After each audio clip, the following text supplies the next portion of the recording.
మనిషి ఎంత మృగమవుతున్నాడు. కామ పిచ్చిలో కన్ను మిన్ను కానడం లేదు. సమాజం ఎటువైపు వెళుతోంది? మన చుట్టూనే మన పక్కనే కామాంధులు ఉన్నారని గుర్తించేదలా? చిన్నపిల్లలపై లైంగిక దాడి చేయాలని ముసలవాడికి ఎందుకు అనిపిస్తోంది? పిల్లలంటే దేవుళ్ళు, వారిని ముద్దు చెయ్యాలి, వారితో బంగారు క్షణాలను ఆనందమయంగా గడపాలి, వారి ఆలనా పాలన చూడాలి. వారికి లోకం పోకడ తెలియదు, సమాజంలోని చెడు అర్థం కాదు. అయినా నీచులు మారడం లేదు. ఇటు పోలీసులు సైతం కొన్నిసార్లు చిన్న ఘటన అనుకుని కౌన్సిలింగ్ ఇచ్చో హెచ్చరించో పంపేస్తారు. కానీ ఆ తర్వాత అవే పెద్ద నేరాలుగా మారుతున్నాయి. పోలీసులు కూడా ఓ విషయం తెలుసుకోవాలి. ఒకసారి స్టేషన్ మెట్లు ఎక్కారంటే ఆ ఫిర్యాదును సీరియస్ గా తీసుకోవాల్సిందే. ఎవరో ఒత్తిడికి తలగ్గో లేదంటే మరో కారణంతోనో క్షమించి వదిలేయొద్దు. తమ స్టేషన్ కు వచ్చారంటే కేసు నమోదు చేయాల్సిందే. లేదంటే అన్నమయ్య జిల్లాలో జరిగిన ఘటన రిపీట్ అవుతుంది. ఏ తండ్రి మాత్రం తన బంగారు తల్లిపై లైంగిక దాడి జరిగిందంటే ఊరుకుంటాడు?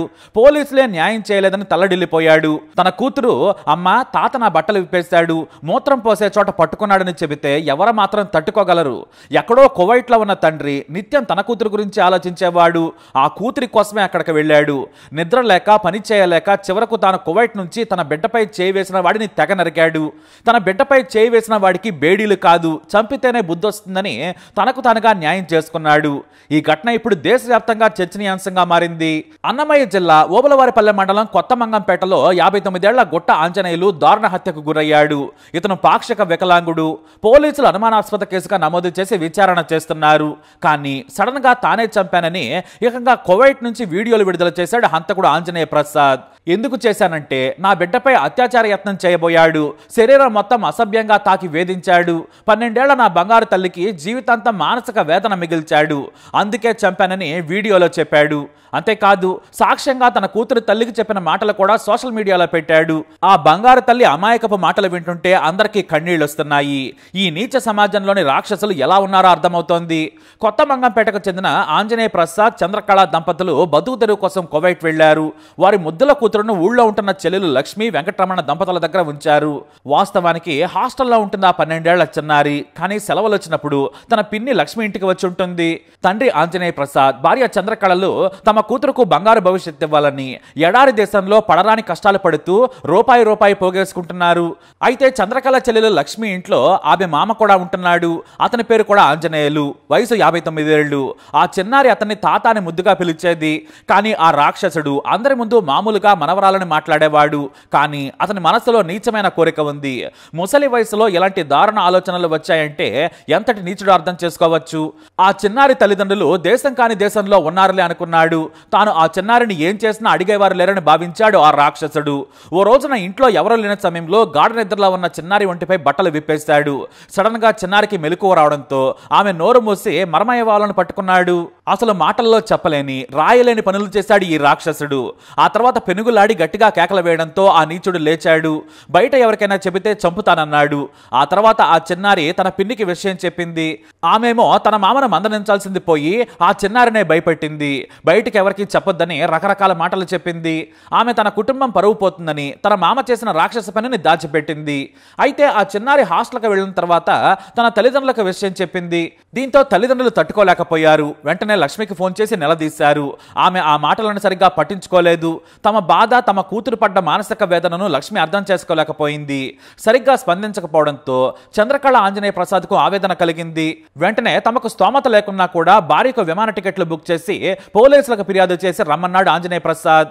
దీంతో చంద్రకళ కువైట్ నుంచి వచ్చి తన చెల్లెలిని, ఆమె భర్తను, వృద్ధుడిని నిలదీసింది. వాళ్ళు దురుసుగా ప్రవర్తించారు. ఇక చేసేది లేక ఆ నీచుడిపై పోలీసులకు ఫిర్యాదు చేసింది. కానీ పోలీసులు ఆ వృద్ధుడిని, ఆ కుటుంబ సభ్యులను పిలిచి మందలించి పంపించేశారు. మరోసారి ఇలాంటి పనులు చేస్తే జైలుకు పంపుతామని పంపించేశారు.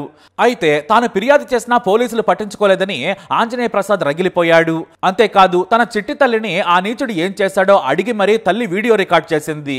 తాత తన బట్టలు విప్పింది, నోరు మూసింది, శరీరం తడిమింది, మొత్తం చెప్పింది. ఆ వీడియోను కువైట్ వెళ్ళాక భర్తకు చూపించి కన్నీటి పర్యంతమైంది చంద్రకళ. ఇక మనం ఇక్కడ ఉండొద్దు, ఏదో ఒక పని చేసుకుని అక్కడే కూతురు దగ్గర ఉందామని ఏడ్చేసింది. తను ప్రాణంగా చూసుకునే బంగారు తల్లిని ఓ నీచుడు ఏం చేశాడో చూసి తట్టుకోలేకపోయాడు ఆంజనేయ ప్రసాద్. పోలీసులు కూడా న్యాయం చేయలేకపోయారు. నా బిడ్డకు జరిగిన అన్యాయానికి నేనే న్యాయం చేసుకుంటానని చెప్పాడు. దీంతో డిసెంబర్ 6 6న కువైట్ నుంచి సొంతూరుకొచ్చాడు ఆంజనేయ ప్రసాద్. హత్య చేసి కువైట్ కి వెళ్లిపోవాలనుకున్నాడు. విమాన టికెట్లు ఎవ్వరికీ తెలియకుండా బుక్ చేసుకున్నాడు. అయితే ఆ వృద్ధుడు ఇంటి ముందు ఆవరణలో నిద్రిస్తాడని తెలుసు. అతని కొడుకు కోడలు ఇంట్లో పడుకుంటారు. దీంతో చంపడం తేలికని ఐరన్ రాడ్ ను సిద్ధం చేసుకున్నాడు. ఉదయం 3 గంటల సమయంలో ఎవరో చూడకుండా ఊరొచ్చి ఆంజనేయ ప్రసాద్ తన మరదల ఇంట్లోకి వెళ్ళాడు. వృద్ధుడైన ఆంజనేయులు బయట పడుకున్నాడు. గాఢ నిద్రలో ఉన్నాడు. మంచంపై పడుకుంది అతనా కాదా అని కన్ఫర్మ్ చేసుకున్నాడు. జాగ్రత్తగా పరిశీలించాడు. అతనే అని గుర్తించగానే ఒకేసారి గట్టిగా తల మీద ఐరన్ రాడ్ తో బాదాడు. అంతే, తల ఛిద్రమైపోయింది. చనిపోయాడని గ్రహించిన ఆంజనేయ ప్రసాద్ వెంటనే అక్కడి నుంచి వెళ్లిపోయాడు. ఆ తర్వాత ఊరు నుంచి బయటకొచ్చి ఎవరికీ తెలియకుండా కువైట్ వెళ్లిపోయాడు. ఇక్కడ ఆంజనేయ ప్రసాద్ కువైట్ నుంచి వచ్చినట్టు, చంపినట్టు, వెళ్లిపోయినట్టు ఎవ్వరికీ తెలియదు. అంత సీక్రెట్ గా ప్లాన్ అమలు చేశాడు. ఈ హత్యపై గ్రామంలో రకరకాల చర్చలు మొదలయ్యాయి. పోలీసులు వృద్ధుడి హత్యను అనుమానాస్పద హత్య కేసుగా విచారణ చేస్తున్నారు. దీంతో మానసిక వేదనతో ఉన్న ఆంజనేయ ప్రసాద్ తానే చంపానని ఈలోపు వీడియో విడుదల చేశాడు. నా బిడ్డను దారుణంగా లైంగికంగా వేధించాడు. పోలీసులు కూడా న్యాయం చేయలేదు. వారి దగ్గర డబ్బులు తీసుకుని వదిలేశారు. నేనేం చేయాలి? నా బిడ్డపై లైంగిక దాడి చేసిన వాడిని నేను వదిలేయాలా? నా బిడ్డను ఇలా ఎందుకు చేశావంటే సరిగా స్పందించలేదు. నా మరదలు కూడా పట్టించుకోలేదు. నా వాళ్లను నమ్మాను. చివరకు నా చిట్టి తల్లిని ఏం చేశాడో వినమని వీడియో కూడా విడుదల చేశాడు. నాకు న్యాయం జరగలేదు. అందుకే హత్య చేసి న్యాయం చేసుకున్నాను. ఇంతకంటే నా బిడ్డకు నేనేం చేయాలి? నా ఆవేదన ఎవరు అర్థం చేసుకుంటారని కన్నీటి పర్యంతమయ్యాడు ఆంజనేయ ప్రసాద్. అంతేకాదు, ఈ హత్యకు ఎవరూ బాధ్యులు కాదు. నేనే చంపాను. నేనే ఇప్పుడు లొంగిపోతున్నానని పోలీసులకు చెప్పాడు. ఆంజనేయ ప్రసాద్ యూట్యూబర్ కూడా. లక్షల్లో ఫాలోవర్స్ ఉన్నారు. వేర్వేరు అంశాలపై వీడియోలు చేస్తూ మంచి గుర్తింపు తెచ్చుకున్నాడు. అయితే కువైట్ నుంచి వచ్చి ఓబులవారిపల్లెలో పోలీసుల ముందు లొంగిపోయాడు. అయితే చిన్నారి లైంగిక వేధింపుల ఫిర్యాదు వచ్చినా కూడా పోలీసులు పట్టించుకోలేదనే విమర్శలు వ్యక్తమవుతున్నాయి. చిన్నారి స్వయంగా తల్లికి చెప్పిన మాటలు విన్నా కూడా ఎందుకు కేసు పెట్టలేదు? నాడే పోక్సో కేసు పెట్టి జైల్లో పెట్టి ఉంటే ఇప్పుడు ఆంజనేయ ప్రసాద్ హంతకుడు అయ్యేవాడు కాదనే కామెంట్స్ చేస్తున్నారు ప్రజలు. మరోవైపు ఏమాత్రం అనుమానం ఉన్నా కూడా వేధిస్తున్నాడని తెలిసినా ప్రివెంటివ్ కస్టడీలోకి నిందితులను తీసుకోవాలి. దారుణాలు జరగకుండా చూడాలని ఏపీ సీఎం చంద్రబాబు నాయుడు అధికారులకు ఆదేశాలు ఇచ్చారు. కానీ చిన్నారి విషయంలో ఆధారాలున్నా ఎందుకు వదిలేస్తారని విమర్శిస్తున్నారు ప్రజలు. అయితే ఆ చిన్నారి తండ్రి ఆరోపణలో నిజం లేదంటున్నారు ఎస్పీ. పోలీసులకు ఫిర్యాదు చేసినా పట్టించుకోకపోవడం వల్లే చంపానని చెప్పడం తప్పన్నారు ఎస్పీ విద్యాసాగర్ నాయుడు. తమకు రాతపూర్వకంగా ఫిర్యాదు ఇవ్వలేదు. చిన్నారి తల్లి కేవలం మామగారిని హెచ్చరించాలని చెప్పారట. నిజంగా రాతపూర్వక ఫిర్యాదు ఇచ్చి ఉంటే కేసు నమోదు చేస్తాం, కానీ ఆమె చేయలేదు.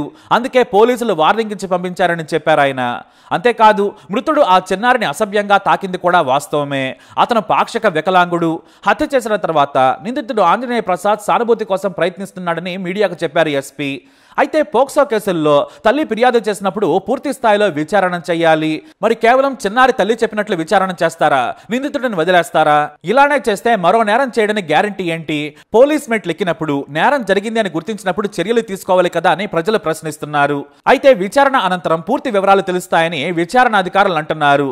ఈ ఘటనలో పోలీసులకు కూడా క్లియర్ గా అర్థమైంది. ఇక నుంచి ఏ కేసు స్టేషన్ కు వచ్చినా సరే, మరీ ముఖ్యంగా చిన్నారులు, మహిళలపై లైంగిక దాడి కేసులపై ఎఫ్ఐఆర్ నమోదు చేసి జైలుకు పంపాల్సిందేనని ఉన్నతాధికారులు ఇప్పటికే ఆదేశాలు ఇచ్చినట్లు తెలుస్తోంది. ఎందుకంటే ఏపీలో వరుస లైంగిక దాడులు, ప్రేమ దాడులు పెరిగిపోయాయి. మరి పోలీసులు కూడా కఠినంగా ఉండాల్సిన అవసరం ఉంది. ఏదేమైనా తన కూతురిపై దాడి చేసిన వాడిని హత్య చేసిన ఆంజనేయ ప్రసాద్ చర్యపై దేశవ్యాప్తంగా ఇప్పుడు చర్చ జరుగుతోంది. కామాంధులకు ఇదే సరైన శిక్ష. మరొకడు చిన్నారులపై చేయి వేయాలంటే ఆ చిన్నారి తండ్రి ముందు గుర్తుకు రావాలి. బిడ్డపై చేయి వేస్తే ఏ తండ్రి ఊరుకోడనే హెచ్చరికలు వెళ్లాయని కొంతమంది కితాబిస్తున్నారు. అయితే హత్యతో చట్టాన్ని చేతుల్లోకి తీసుకుని తానేం సాధించాడు? తన కూతురు అతని గురించి ఏమనుకుంటోంది? తన తండ్రి హంతకుడు అనుకుంటోంది. ఈ ఘటనతో ఆ సంఘటన ఆమె మనసులో జీవితాంతం నాటుకుపోతుంది. ఒకవేళ హత్య చేయకుంటే ఆ చిన్నారి మనసు మర్చిపోయేదేమో.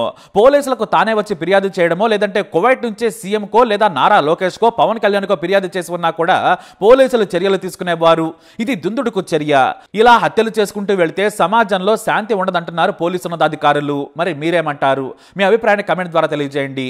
ఈ వీడియోపై అప్డేట్స్ కోసం మా ఛానల్ ఫాలో అవ్వండి. అలాగే తప్పకుండా సబ్స్క్రైబ్ చేసుకోండి. నేను ఇతన్ని చంపేదానికి కారణం ఏంటి? మా కూతురు మంచంలో పనుకోండి. ఈ మనిషి అన్నమాట. ఈ మనిషి ఏం చేశాడంటే, మా కూతురు నిద్రమత్తులో ఉంది కదా అని బట్టలు తీసేసి బలాత్కారం చేసి నోరు మూసిపెట్టి బలాత్కారం చేసి, ఒకవేళ అరిస్తే నోరు మూసిపెట్టి ఒకవేళ ఎంత పనైనా చేద్దాము చంపేసే దానికైనా కానీ అంటే ఆ ఆలోచనతోనే బలాత్కారం చేసి చంపేసేదానికైతే ఈ మనిషి అయితే చూసినాడు. ముందుగానే నా కూతురు నిద్ర మత్తులో ఉంది, అందులో మళ్ళీ నోరు మూసిపెట్టేసినాడు, బట్టలు తీసేసినాడు. ఈ నోరు మూసిపెట్టేసరికి ఊపిరాడకుండా భయపడిపోయింది అనమాట. ఇంటికి పంపించిన, బిడ్డను తీసుకురాపో మన స్వాధీనంలో పెట్టుకున్నాం, మనం చూసుకున్నాము అనేది. అని నా బిడ్డను నా భార్య చిన్నగా అడగడం వల్ల నా కూతురు చెప్పేసింది, అమ్మా మనము చట్టపరంగా వెళ్దాం, ఓకే ఓబులు